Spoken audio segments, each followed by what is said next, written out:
Okay, because if I zoom, uh, it will be it will be for me. But if you want to zoom your page, you click on that and you can zoom your page. Okay, okay, Abdullah. So a function f capital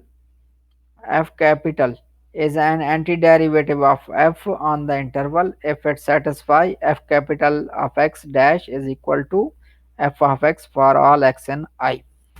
So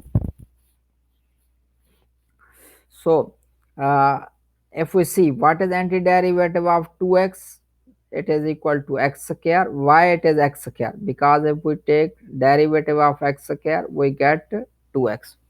Similarly, what is antiderivative of cosine x? Sin x. Why it is sin x? Because whenever we take its derivative, we get cosine x. Also, what is derivative of 6 square x? It is tan x. Uh, Antiderivative of 6 square x, it is tan x. Because if we take the derivative of tan x, we get this thing. And what is antiderivative of 1 over 2 square root x? Square root x. So it is equal to square root x, because uh, the derivative of square root x is equal to 1 over 2 x power minus 1 over 2. It is again the following. So here uh, if you see the answer of the following questions are given. The answer of the following questions are given.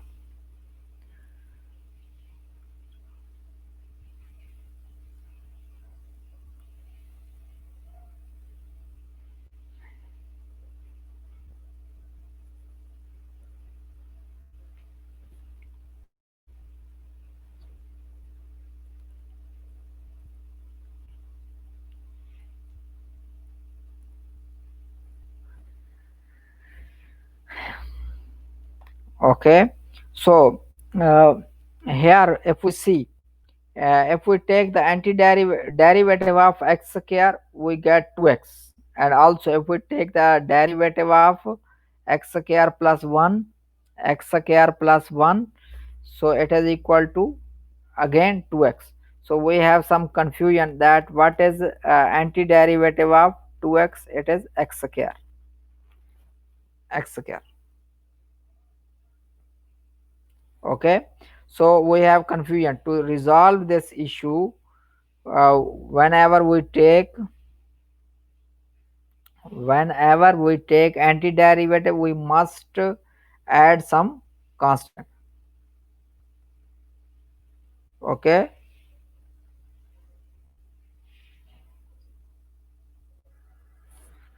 okay, so whenever we take antiderivative, so we must add some constant. So here if we have f is an antiderivative of f on the interval I, then the most general antiderivative of f on I is f of x plus c, where c is any arbitrary constant. So here whenever we take antiderivative, okay, we must add some constant, constant.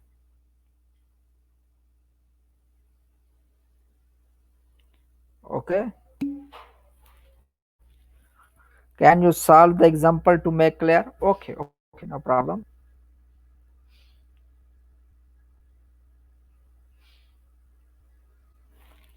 Okay, so I'll solve some examples such that you will understand.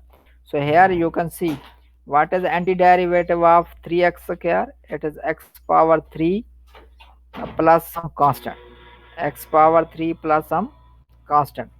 Now to find out this constant, we have the following conditions. What is this condition? F of 1 is equal to minus 1. F of 1 is equal to minus 1.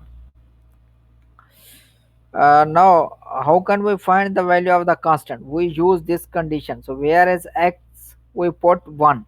So, it will become f of 1 equal to 1 to raise power 3 plus c.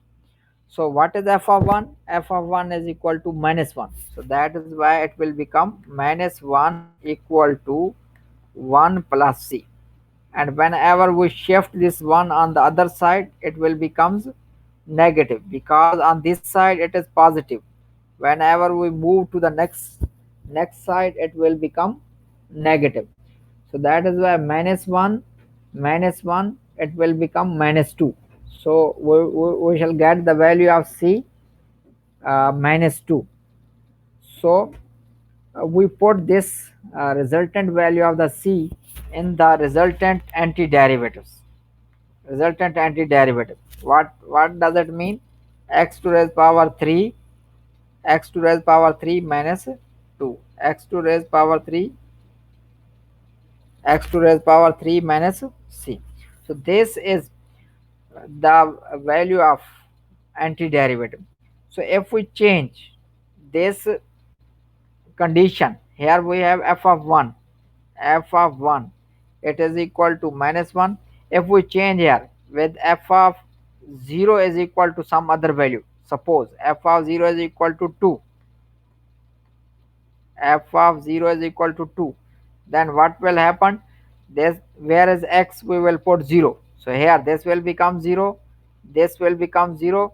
So that is why what will be the value of c? C will becomes 2. For this case c will becomes 2. If I replace f of 1 is equal to minus 1 with f of 0 is equal to 2, then c will becomes 2, and the resultant antiderivative will become x to raise power 3 plus 2. So this is the concept of antiderivative. Uh, so we conclude that whenever we will take the antiderivative, we must will add some constant, arbitrary constant. This constant can be positive, this constant can be negative. The next is we have basic formulas of antiderivatives. Previously we have discussed, if we have the derivative concept. So for the derivative, the notation we use here, it is d over dx, d over dx. Okay. So if we have to find the derivative of x to raise power n, so it is equal to n x to raise power n minus 1. It means first we drop the power of x, first we drop the power of x. Yes, yes, Ahmad Salem Hassan, you are correct. So first we drop the power of x in the zarab, in the product, and then we decrease 1 from the power. But for the antiderivative opposite of this.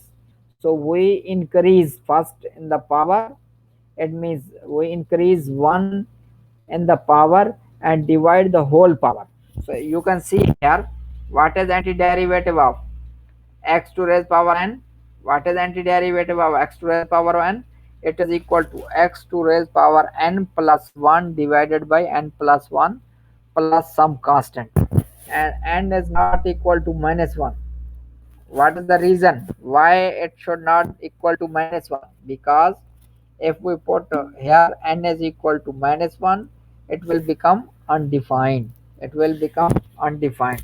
So that is the reason we do not have to take n as minus 1. For the second, if we see sin x is equal to kx, sin x is equal to kx, sin kx is equal to sin kx. So if we have to take the antiderivative of sin kx, the antiderivative of sin kx, okay, so minus cosine kx divided by minus cosine kx divided by k, minus cosine kx divided by k plus some constant, minus cosine kx divided by minus cosine kx divided by k plus some constant. What if I have x to raise power Len x. It means if you have len x or e power x, Al Hassan Alvi, you are asking if we have len x,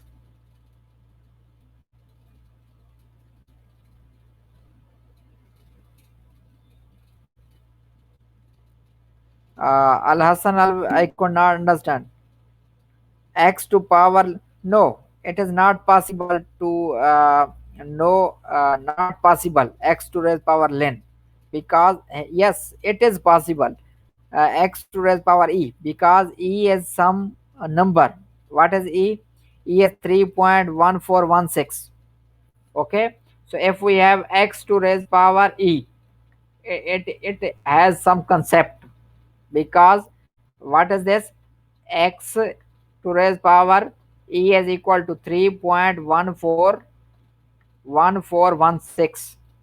Okay, so for this we add 1 in the power, divide the whole power, it means 3 point, so this will become 4.1416. Okay, but if you write here x to raise power ln, so it does not have any sense in the mathematics. Okay, so x to raise power some constant, it is possible. So now we move to the antiderivative of the trigonometric function sine kx. So antiderivative of sine kx is minus cosine kx divided by k plus some constant plus some constant.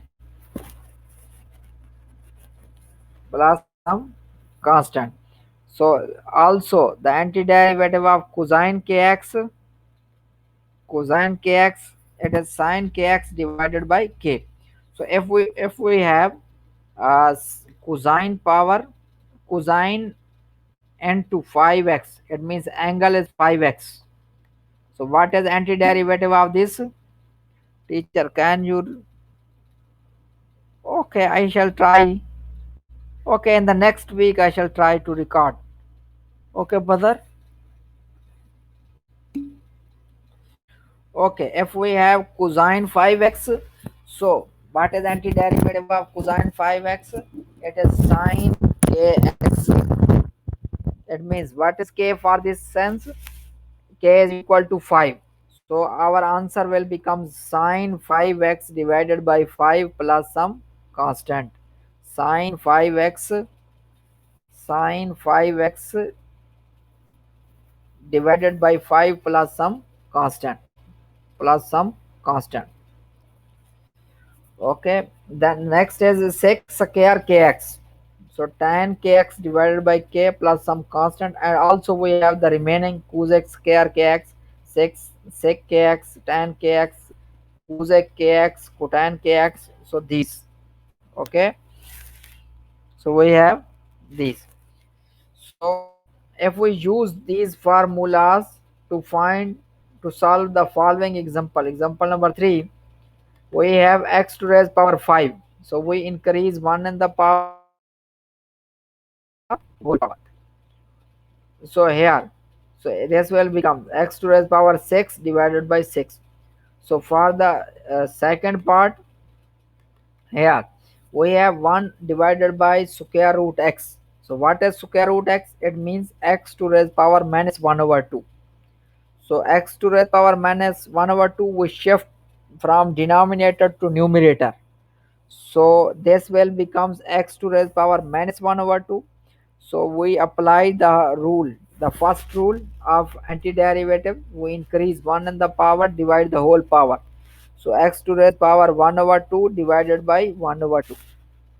So this will becomes, this 1 over 2 will be shifted to the numerator, shifted to the numerator. So this will become 2 into x square root, or square root x, or x to raise power 1 over 2 plus some constant. So the last is cosine x over 2.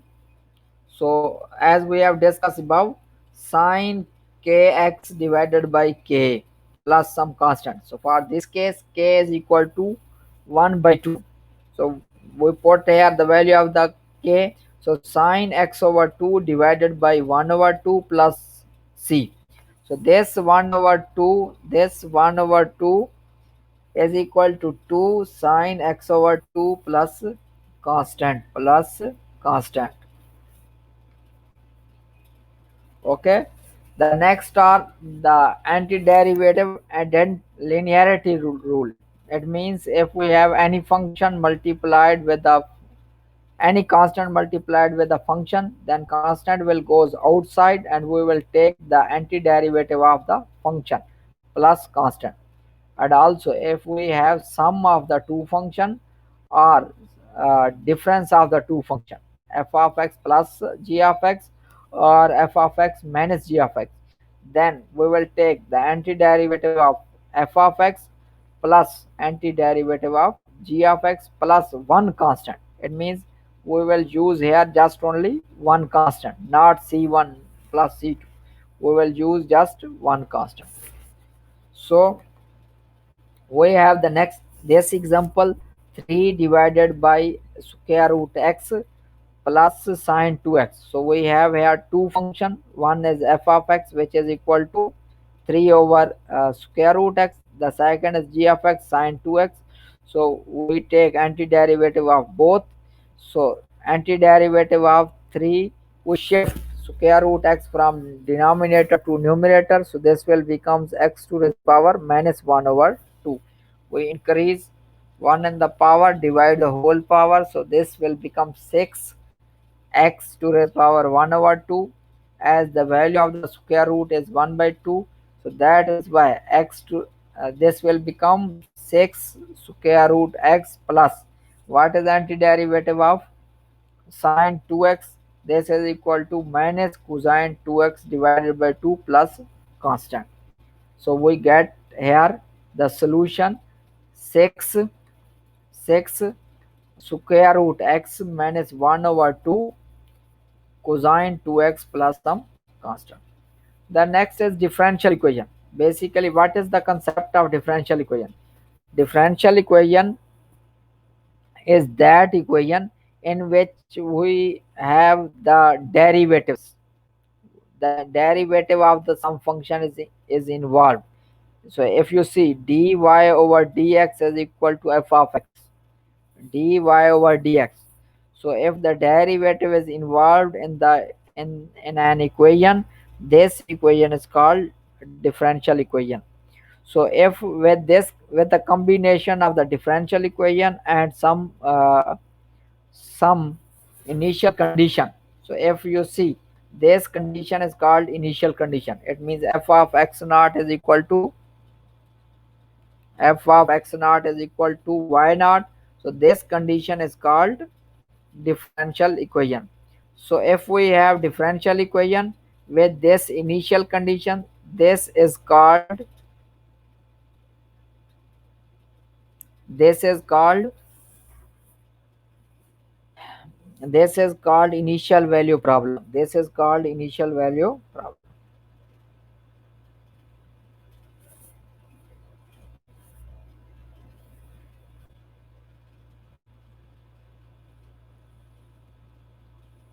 Okay, you got my point.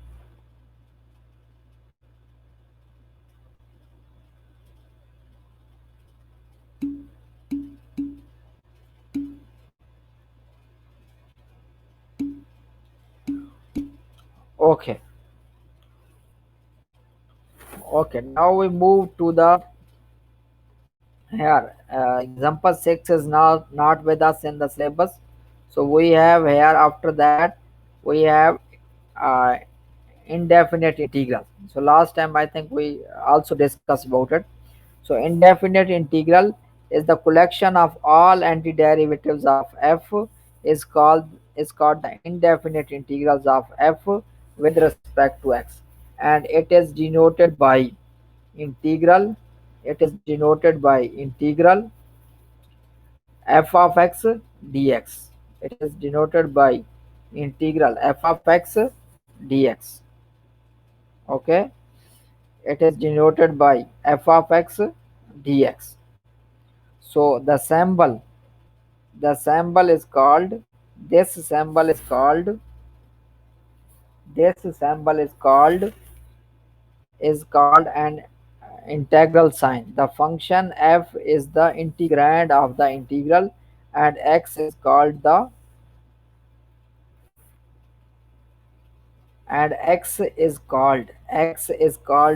variable of integration.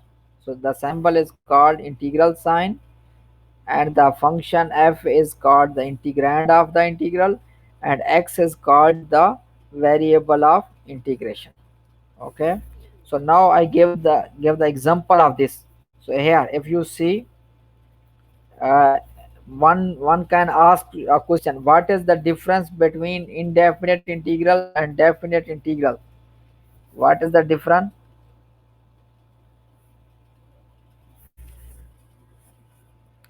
What is the difference between definite integrals and indefinite integral? What is the difference between definite integrals and indefinite integral? So if we see, the x square, what is the antiderivative of x square? What is the integral of x square? X to the power 3 divided by 3 minus 2x, minus 2x. So what is the antiderivative of 2x? It is equal to x square. What is antiderivative of, what is antiderivative of 5? What is antiderivative of 5? It is equal to 5x plus constant. 5x plus constant.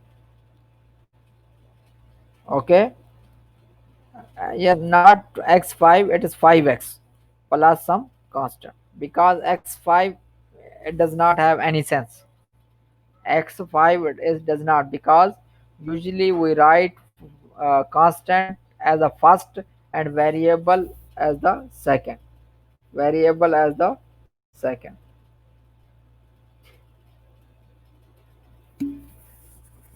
Okay. Now we move to the exercise, then we shall move to chapter 5. So here in the exercise we have, in our syllabus we have example number 7. Sorry, exercise number 7.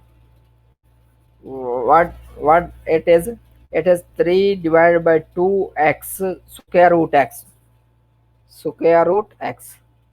3 divided by 2 square root x. 3 divided by 2 square root x. Okay. 3 divided by 2 square root x. So if what is antiderivative of this? What is the question basically? Find the antiderivative of this each function. Do as many mentally as you can mentally, and check your answer by differentiation, and check your answer by differentiation. So for this we take, for this case, here you can see 3 divided by 2x to square root x.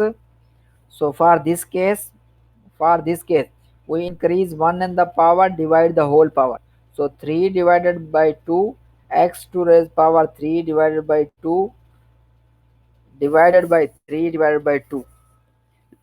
So it will become 3 over 2 will be cancelled with 3 over 2. So what we will get here? X to raise power 3 over 2. X to raise power 3 over. And also for the second, plus some constant also. So for the second b, question number 7 b part, here 1 over 2 is a constant, it will goes outside. So x square root, we have here x square root. This square root means 1 over 2, power 1 over 2. It means x to raise power 1 over 2. X to raise power 1 over 2. Then we put more, then we shift from denominator to numerator. So this will become x to raise power minus 1 over 2. If we add 1 in the power, so this will become x to raise power 1 over 2 divided by 1 over 2. So 1 over 2 will be cancelled with 1 over 2. So what will be the answer? X to raise power 1 over 2, or square root x plus some constant. So if we add these, it means in the C part we have x square root x plus 1 over square root x. So square root x mean we have x to raise power 1 over 2, and 1 over square root x mean x to raise power minus 1 over 2. So we add 1 in the both. It means 1 over 2 plus 1, 3 over 2. So this will become 2 divided by 3 x to raise power 3 over 2 plus uh, x to raise power 1 over 2 plus divided by 1 over 2. So this will becomes 2 square root x plus some constant. Okay. So after that we have question number 12. We have question number 12.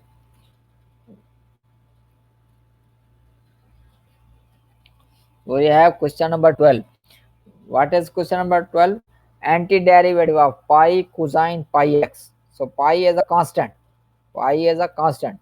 So cosine pi x, it is minus sine pi x divided by pi. So pi will be cancelled with pi. So what will be the answer of question number 12? A part. So we will get sine n2.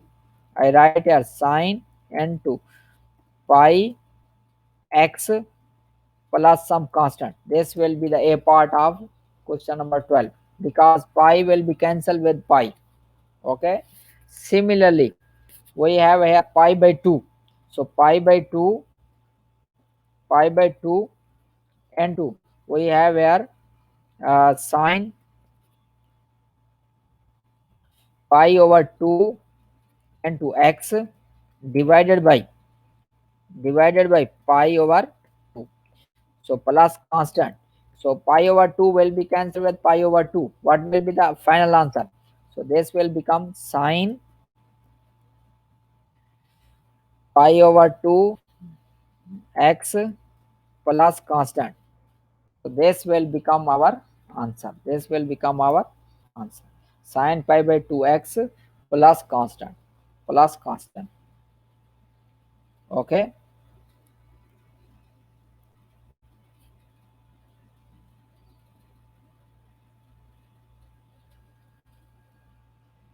Okay. So similarly, we can solve the C part. Okay. What is C part? Cosine pi by 2 x plus pi cosine x. So what this will becomes the answer, because antiderivative of cosine pi by 2, sine pi by 2, sine pi by 2 x divided by pi by 2. So this will becomes 2 divided by pi, 2 divided by pi. Okay. Sine sine. So pi divided by 2 x plus pi sine x plus some constant. So this is C part of question number 12. C part of question number 12.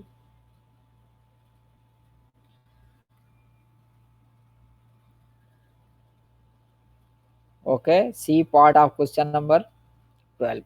So then after that we have question number 23. If you see question number 23 in our syllabus, so it is 1 over. For this case, I just give you evaluate the following integral. Okay, what type of the question will be in the exam? I shall ask you just this thing. Evaluate this integral. Okay.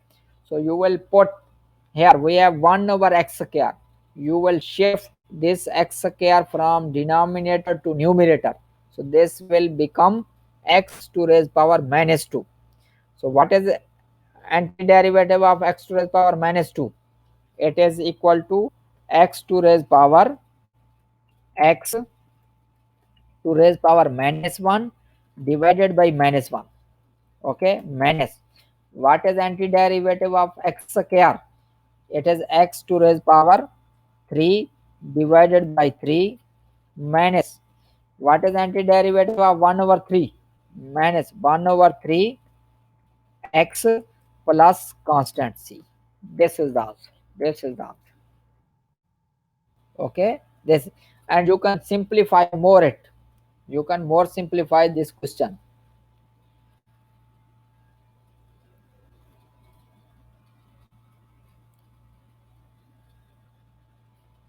Okay, we can simplify more. So we can simplify in this way: minus 1 divided by x, minus 1 divided by x, minus x to raise power 3 divided by 3, minus 1 over 3 x, minus 1 over, here like this, minus 1 over 3 x plus c, plus c. This will be simplified answer. After that we have question number 40.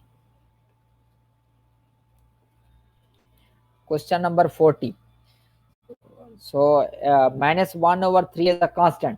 What is antiderivative of sec square? It is equal to tan x. So minus 1 over 3, we have tan x plus some constant. This is the answer. Simple, very simple. Okay, so this is, and I shall give you in the next class, I shall give you some extra homework. Okay, so it means you have to, for the practice, you have to solve this, and if you have any question you can ask me. Now I move to the chapter 5.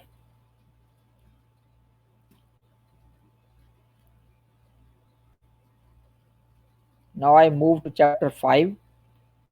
So this is indefinite integral. So in chapter 5 we shall discuss definite integral. So what is definite integral?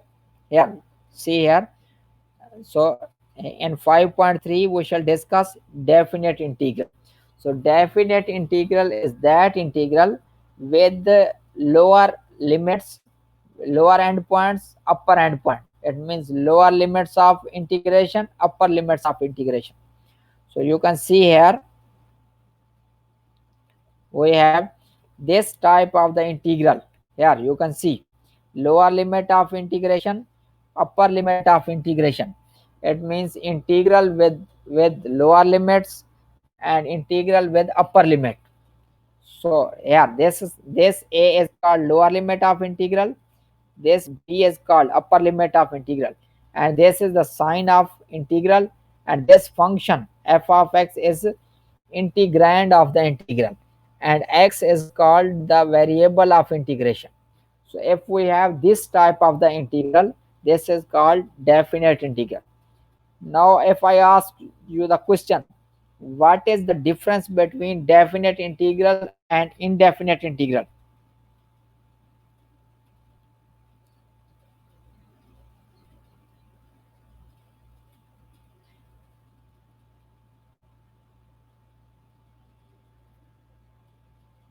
What is the difference between definite integral and indefinite integral?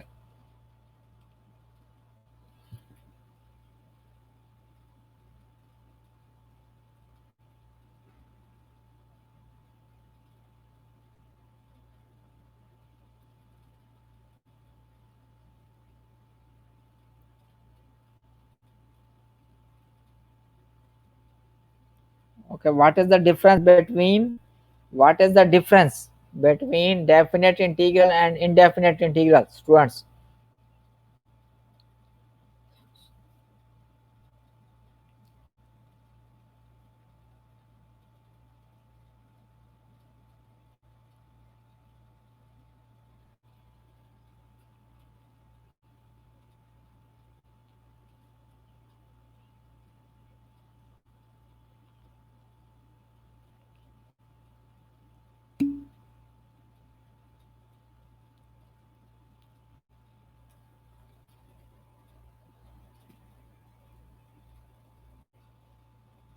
The definite integral has a limit.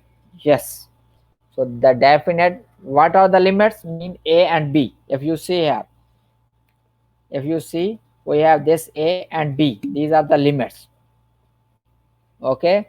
If we do not have the limits, then this is called indefinite integral. Then this is called indefinite integral. Okay. So Now I give you some properties. So before this, before properties of the definite integral, I give you the following. I give you the following. If a function f is continuous over the interval ab, and if f has at most finitely many jumps discontinuities there, then the definite integral a to b f of x exists and f is integrable over ab. What does it mean? If we have a function f, if we have a function f, if it is continuous, if it is continuous over the interval ab, if it is continuous over the interval ab, then we say that the function, the definite integral must exist.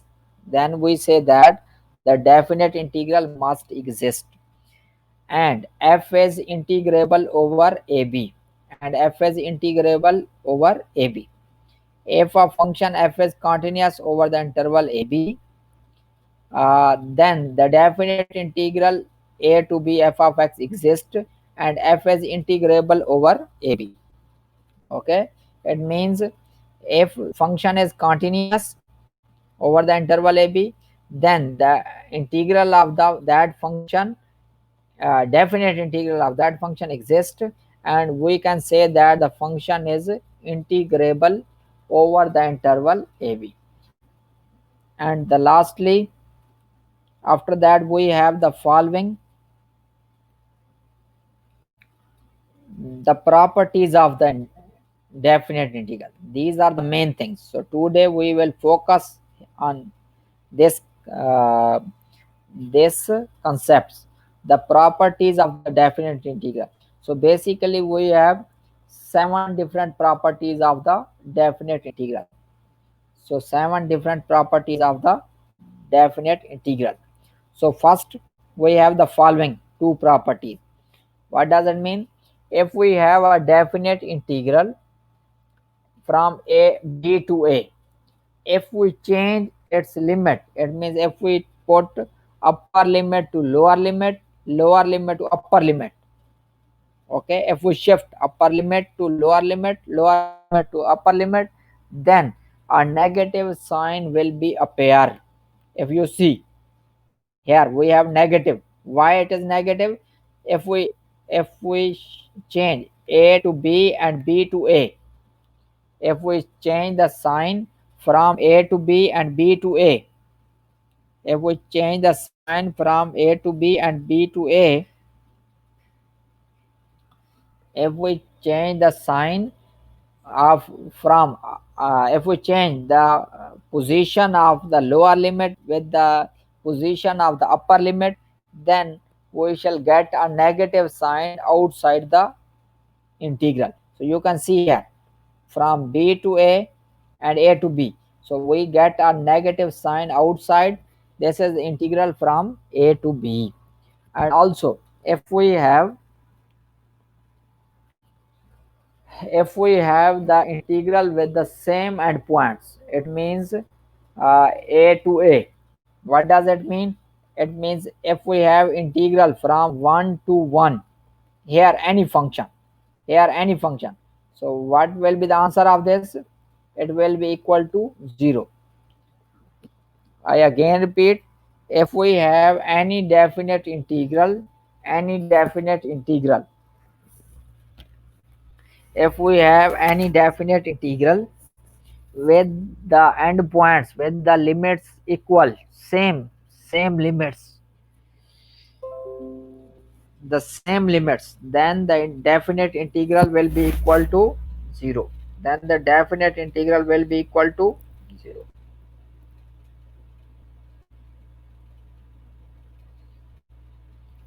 Then the definite integral will be equal to 0. You got my point, students?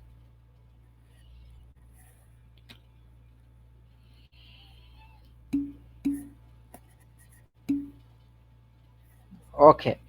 So if the definite integral,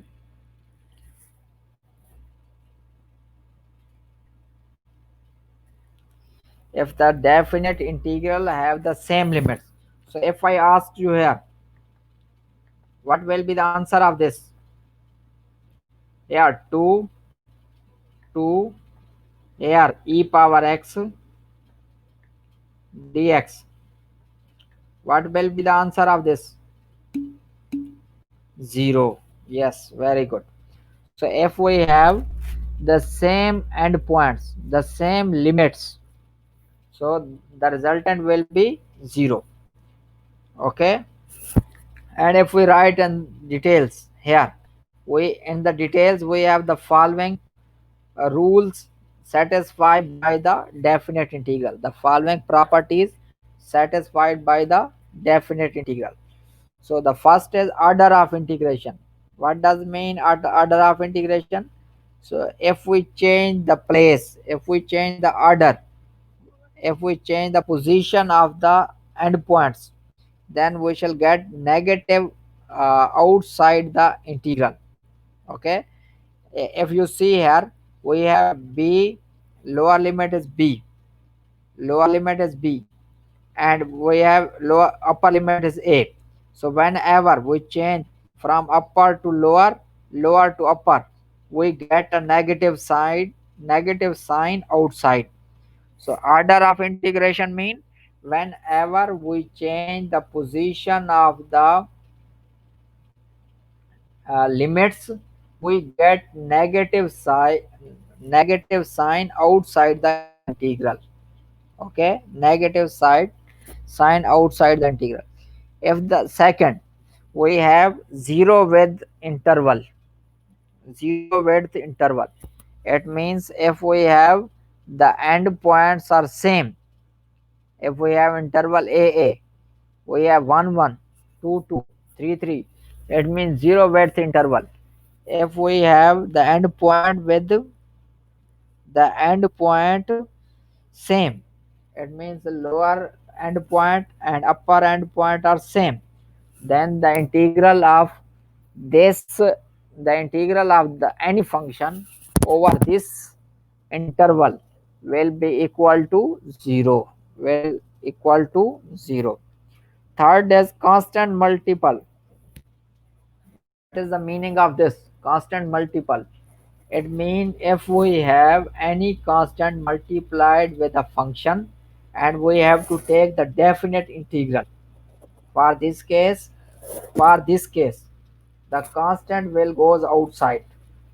The constant will goes outside. And one more thing, for this is the main thing. For the definite integral, no need to add constant. Student, I again repeat, for the indefinite integral, we will add some constant. But for the definite integral, we shall not add any constant. I again repeat, students, if we are taking definite integral, no need to add some constant c. For the indefinite integral, we must have to take constant. Okay, you got my point? Okay, very good, very good. So the next is, if we have the sum or a difference of the function, we have f of x plus minus g of x, and we have to take the antiderivatives. It means definite integral of sum of the function. So definite integral of the first plus definite integral of the second. It means we have definite integral will be splitted to both definite integral of the first plus definite integral of the second. The next fifth is important for the future. It means in future we will use this concept.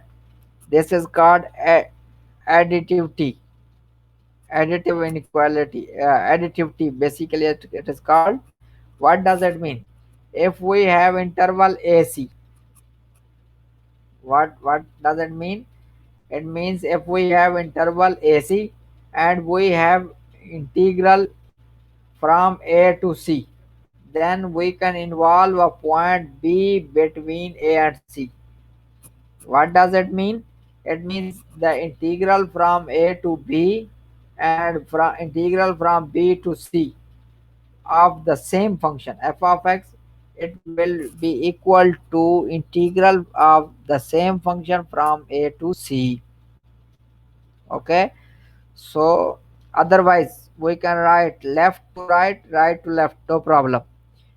It means in the 5, integral, definite integral from a to b, definite integral from a to b, f of x dx plus definite integral from b to c f of x dx is equal to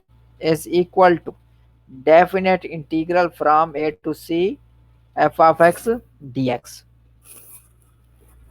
Okay, f of x dx, f of x dx, definite definite integral from a to c f of x dx. The next is Max-Mann inequality. What is Max-Mann inequality? It means we will have a function, we will have an interval, closed interval. We shall find the value of the function on the given interval. The maximum value is called max f. The minimum value of f is called min f. It means the value of the maximum and minimum value of the function must exist. The maximum and the minimum value of the function must exist. Okay, so if it exists, then how can we find the maximum? Then the following inequality hold. What inequality will hold? It means min f. It means the minimum value of f into b minus a into b minus a is less than and equal to is less than and equal to is less than and equal to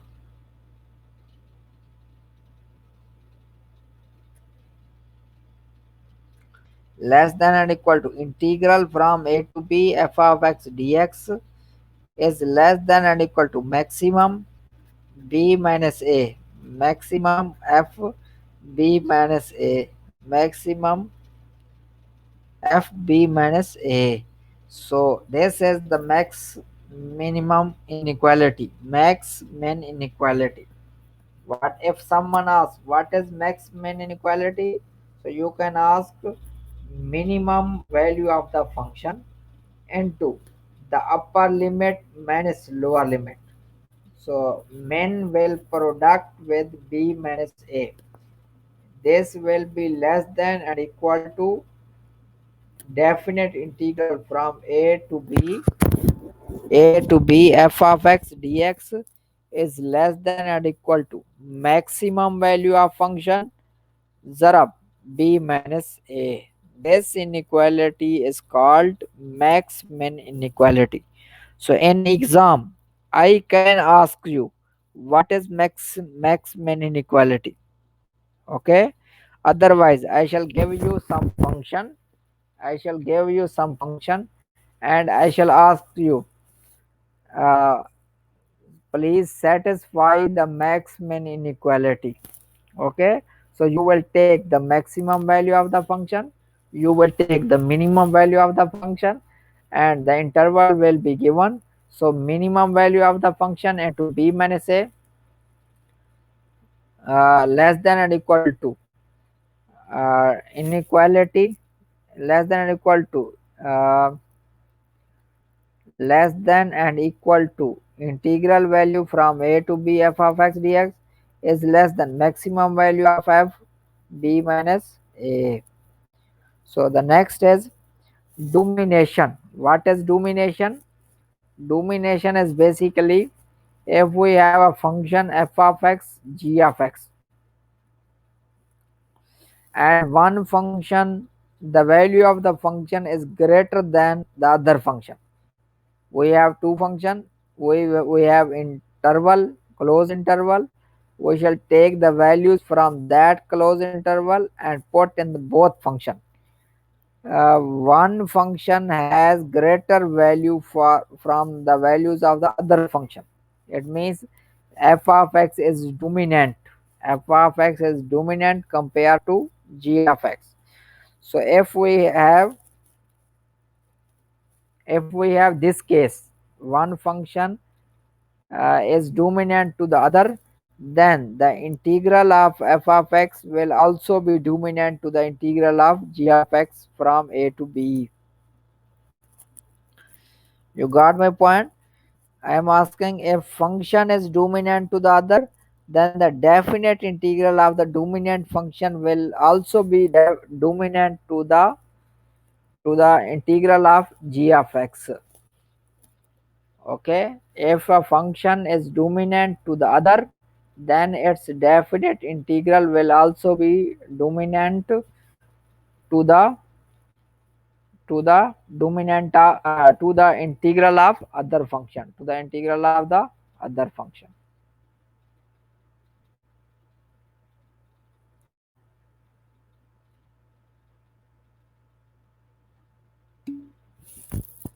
Okay, and if a function is continue and if a function is positive, it means if a function has values greater than 0.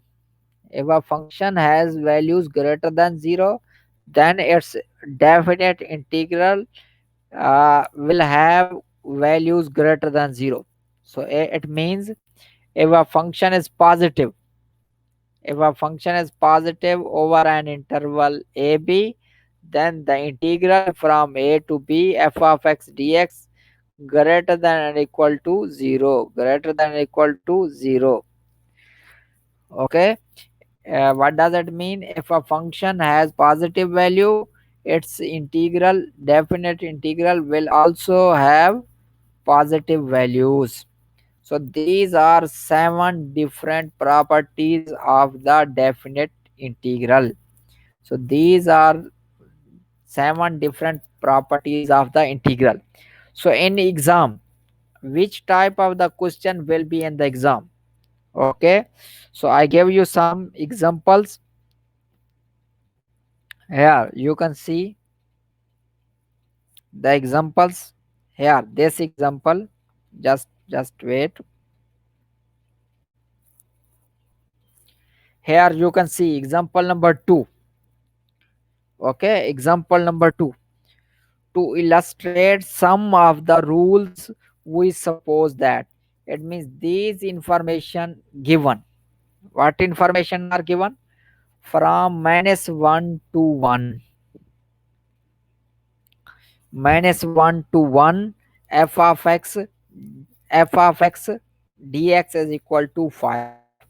F of x dx is equal to 5. So this is given. This is given. And integral from 1 to 4 f of x dx is equal to -2. It is also given. It is also given. Okay, these two values are given. It means the value of the function on the interval, it is given.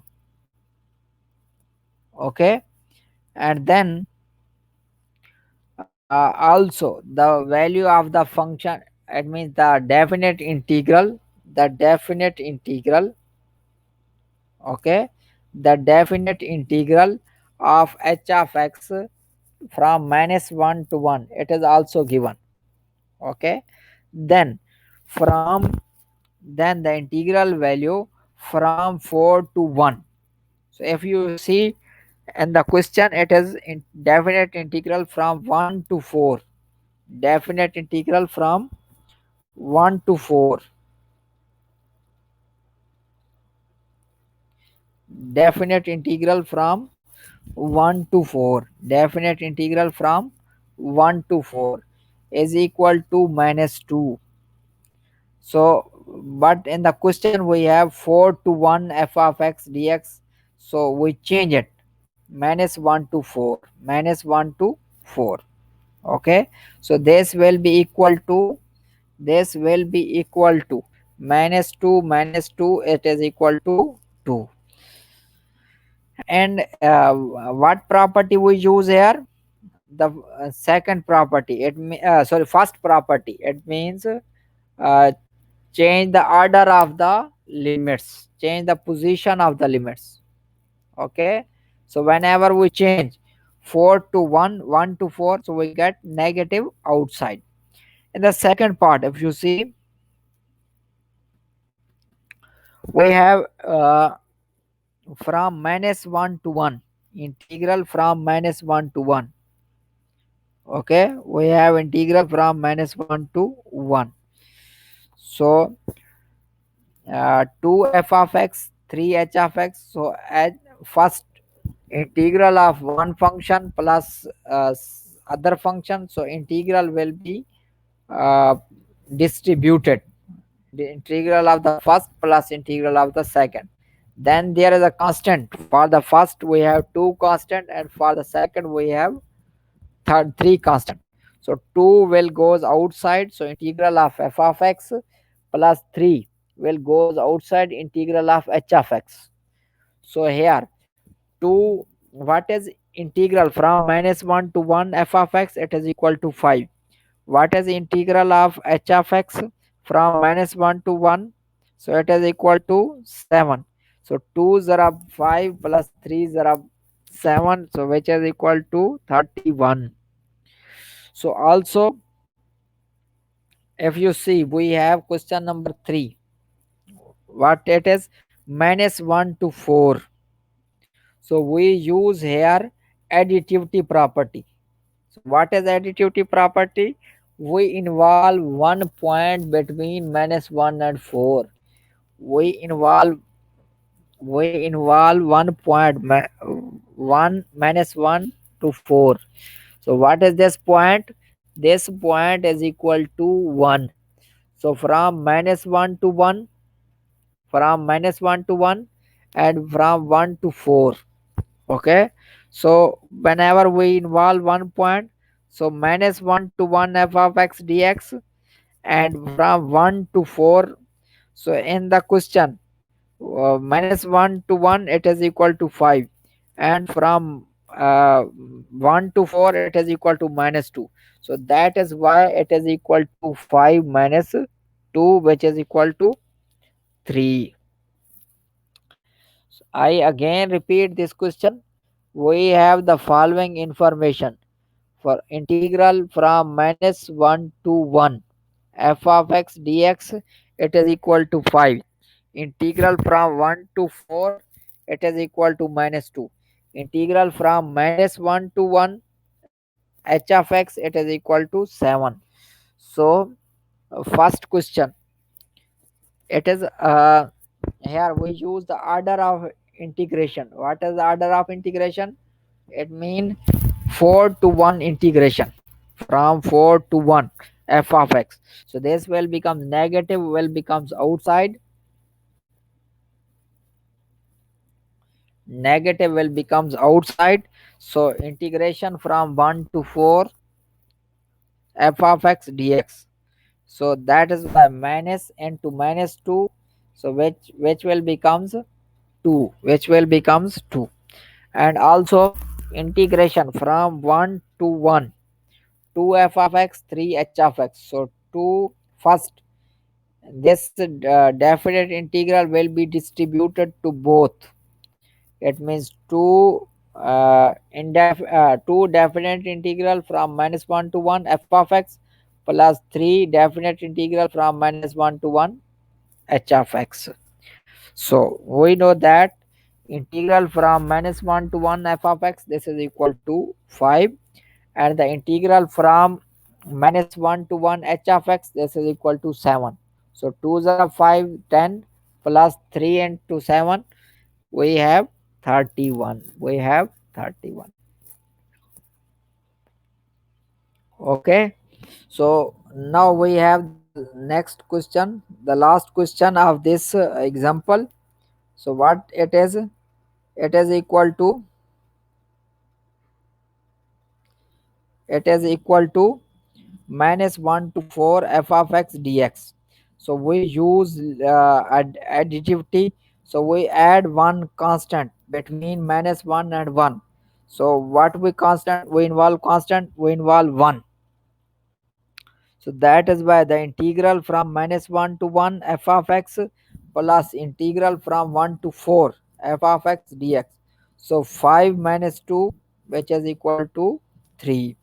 Now I give you, now the example number 3. Then I shall give you some question to solve. Okay. So in example number 3.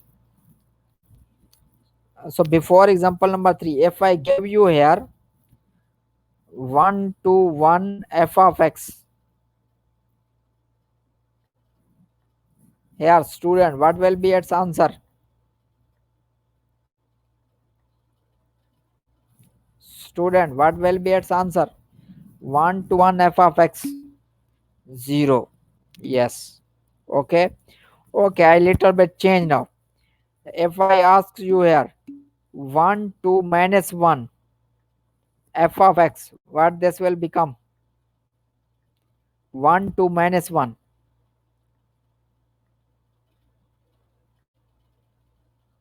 what this will become? Minus, no, no, no, no, not minus 2.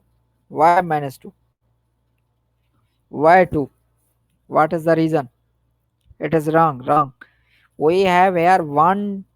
What is the order? Here you can see we have 1 here, we have minus 1 here.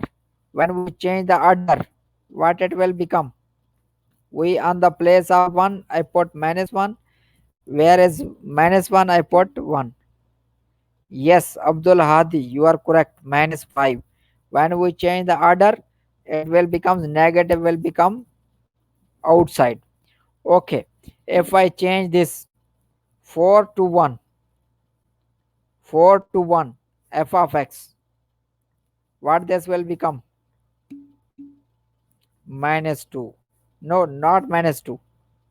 Ahmad Salim, you are correct. Because minus already mojud. So it will become positive 2. Ahmad Salim Hassan Al-Arsi, you are correct. Okay. Abdullah, not minus 2. It is equal to positive 2 because minus minus positive 2. Okay. Abdullah, okay. Okay, no problem. Also, if I change here, if I write here 1 minus 1 h of x, what this will become? What this will become? It is equal to minus 7. It is equal to minus 7. Okay. Okay, Sultan.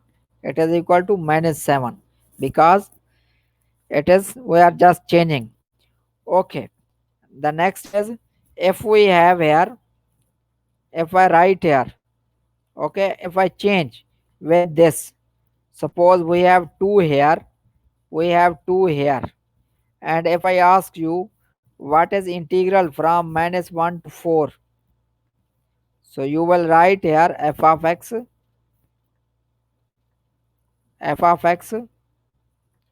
dx, it will be equal to integral from minus 1 to 2. We involve this point. Okay, minus 1 to 2 f of x plus plus 2 to here from 2 to 4. Okay, f of x.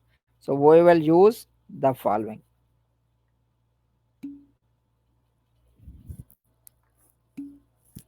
Okay, so now I give you example number 3, then we finish today. Okay, today lecture just this example and one question from the exercise. So what is this? So show the value of this integral. What is the integral? Integral from 0 to 1 square root 1 plus 1 plus cosine x dx is less than or equal to 2 less than and equal to 2 square root 2. I again repeat, show that the value of this, show that the value of integral from 0 to 1 square root 1 plus cosine x is less than or equal to square root 2, is less than or equal to square root 2. So we will use here min max inequality. So first of all, we check what is A, what is B. So what is A, what is B for this case? Here, what is A? A 0, what is B? Ahmad Salim. B is equal to 1. Okay, B is equal to 1. So here, what is the function? What is function? Function is equal to 1 plus cosine x square root. So square root 1 plus cosine x. What will be its maximum value? When cosine is equal to 0. Because maximum sine cosine maximum value is equal to 1. So cosine 0, it means 1. So when cosine value is maximum, this function will have maximum value. So the maximum value of this function, it is equal to 1, and the minimum value of the function is 1. The maximum value of the function is square root 2, and the minimum value of the function is 1. Okay, the minimum value of the function is 1.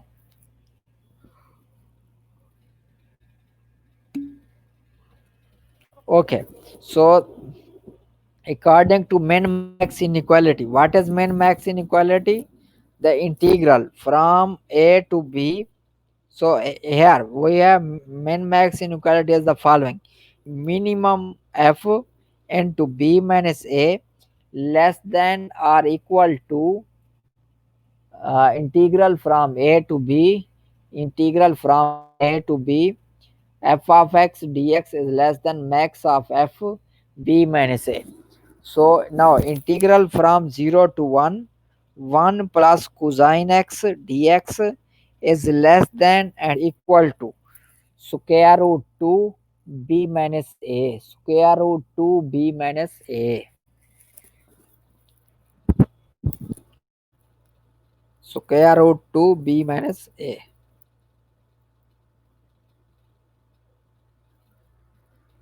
Okay, so 1 minus 0, 1 minus 0, it is equal to 1.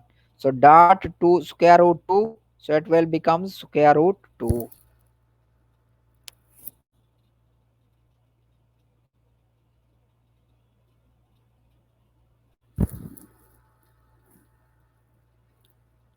Okay,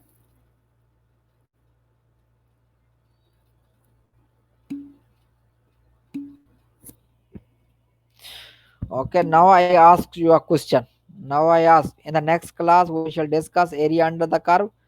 Now I ask you a question from the exercise, then we finish the class. We have just 7 minutes remaining. Okay, so in these 7 minutes we solve some related question. Okay, so here I give you this question to solve. Solve question number 10 e part. Here these informations are given. These informations are given. Suppose that f and h are integrable and the followings are given.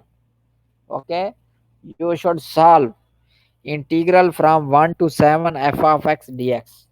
So solve this question and give me the answer of this. I am waiting for you, for all of you. Okay, okay, you cannot see. I just remove this. Question number 10e.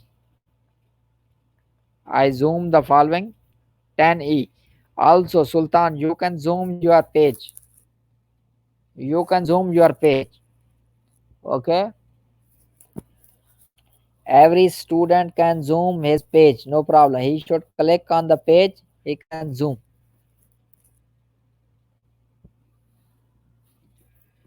He can zoom. Okay, now solve question number 10E. I am waiting for all of you. Okay.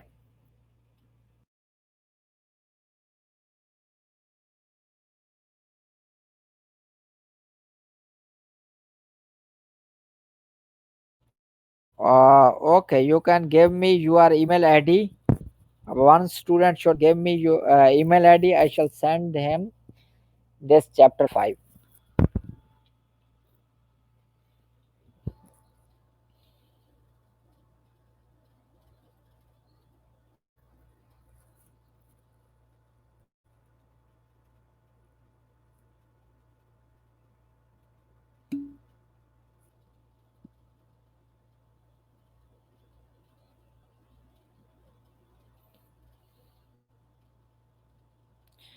Okay, I send you a lesson.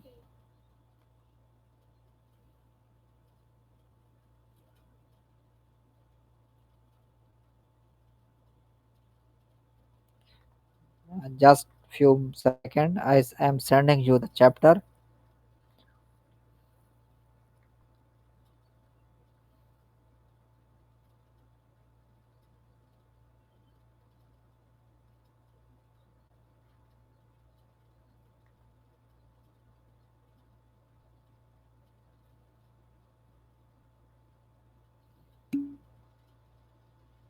Just wait. Just wait.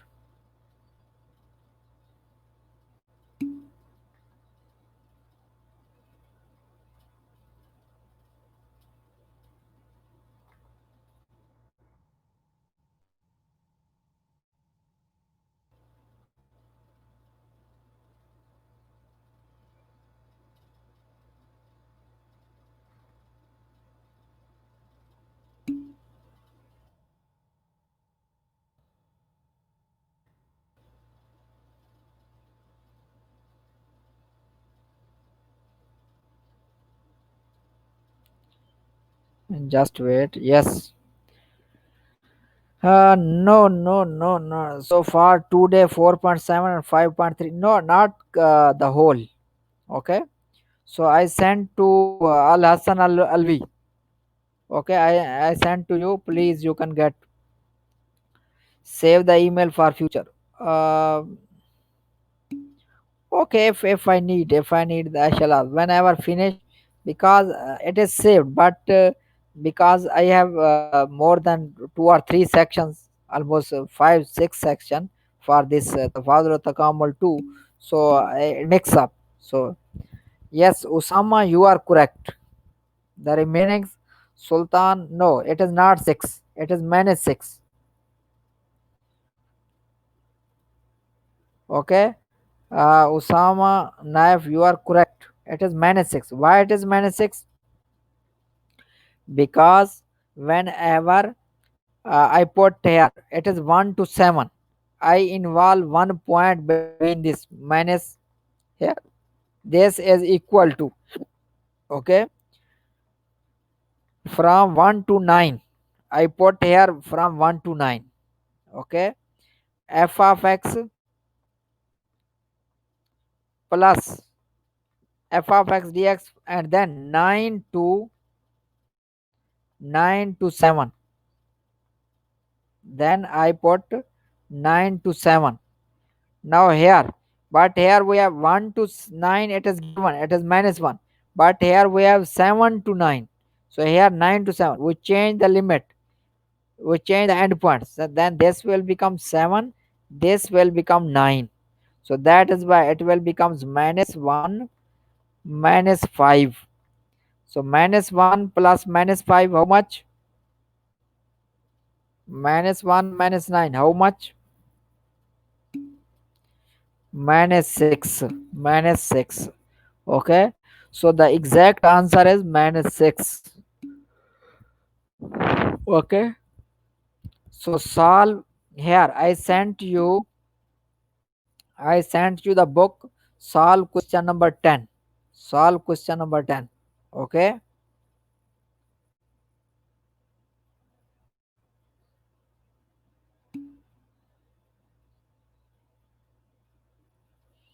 Question number 10, the whole.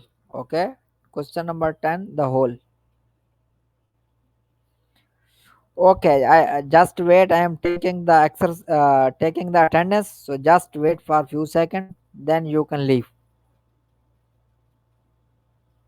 Okay, wait for the attendance. Okay. Doctor, can you just tell me what you tell us? Just wait.